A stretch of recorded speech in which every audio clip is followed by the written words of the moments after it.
Are you ready? Okay. Oh no, this one's really old.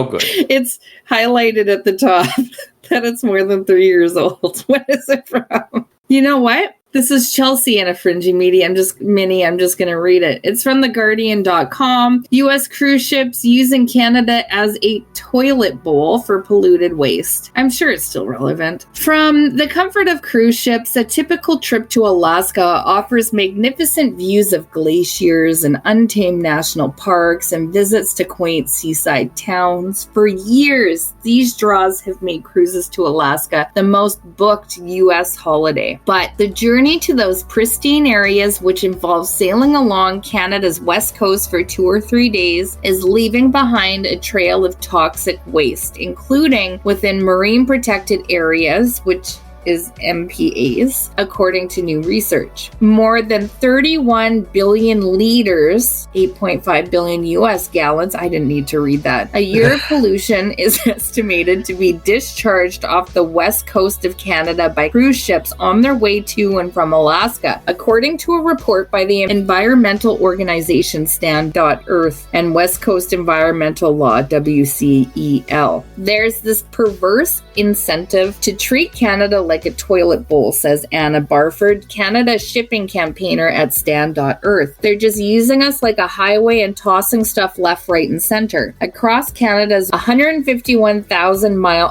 240,000 kilometer coastline, ships generate 147 billion liters of harmful waste each year, equivalent to 59,000 Olympic-sized swimming pools, according to a March 2022 report by WWF Canada. I'm surprised our orcas haven't rebelled and started attacking the rich boats off the coast. You know, we do have families of orcas, which are kind of cool that they travel like that. I'm surprised they don't just get all together and attack. It's only a matter of time before the rebellion spreads over to this part. The word will spread, yes. They have big brains. It's only a matter of time. I mean, we can only hope. Hope and assume. I think. Based on data from more than 5,000 vessels, the report found cruise ships were the largest polluters despite making up only 2% of the marine traffic analyzed. We did do an episode on how horrible cruise ships are for the environment. Way back. Time ago. Yeah, I think that was season good 1. episode. I'm pretty sure it was too. Good episode.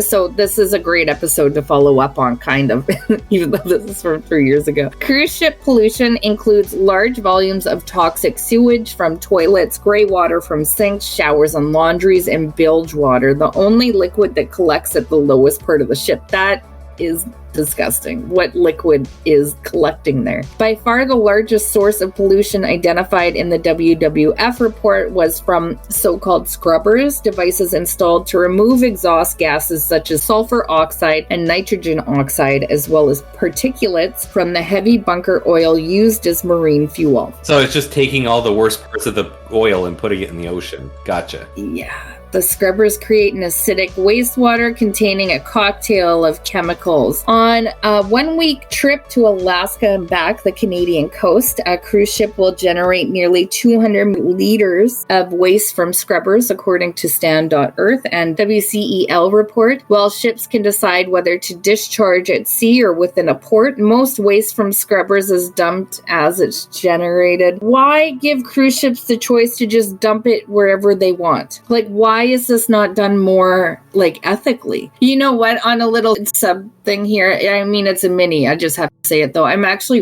listening to a really interesting podcast by CBC, and it is all about how lawless the ocean is, and it's just all these really horrible stories about what goes on. It is not lawless. It is sheriffed by the orcas. And they're finally getting back into the patrols. I love that for them. Just FYI, if you're interested, Outlaw Ocean by CBC, and there's a bunch of stories, and it's pretty crazy so far. It's not like a fun listen, but it's interesting nonetheless. Globally, cruise ships have a patchy record of maintaining environmental regulations, including within Alaska, but the Pacific waters off of the coast of British Columbia are particularly polluted. This is due to many cruise ships, but also because Canada's federal dumping regulations are less stringent than the U.S. laws, according to sad. Michael. Yeah, that's very sad. And of course, they're going to find out that that's the case, obviously, if they're cruise ships, and dump it where they can. Michael Bisonet said, a lawyer from WCEL, particularly compared with regulations in Washington and Alaska, the two U.S. states to each end of Canada's west coast. In Washington, more than 60,000 square kilometers of ocean habitat is protected in the Strait of Juan de Fuca and Puget Sound near the Canadian border, and now classified as a no discharge zone. That's literally... It is right beside where they're dumping. It's the Salish Sea, essentially. That is what Vancouver's on. So it's essentially the same body of water. Alaska requires cruise ships to apply for and receive permission to discharge sewage in gray water. These regulations encourage ships to hold on to their waste when they're in American waters and then dump it when they're in Canadian. This is infuriating. That is so shitty. Wow. Yeah. The Canadian waters untreated sewage from cruise ships can legally be dumped outside a 12 nautical mile limit under vessel pollution regulations and can often overlap into critical habitats. Meanwhile, treated sewage, which includes the waste from toilets and gray water from sinks and laundries, can be discharged 3 nautical miles from shore. Wow. It does go on and on and on. I am infuriated enough. They cross an imaginary dotted line, just opening those valves and getting everything out. Pretty much, yeah. Because they go right back into an area where they have to protect it. Yeah, and they've been holding on for it for so long. It's probably just building up.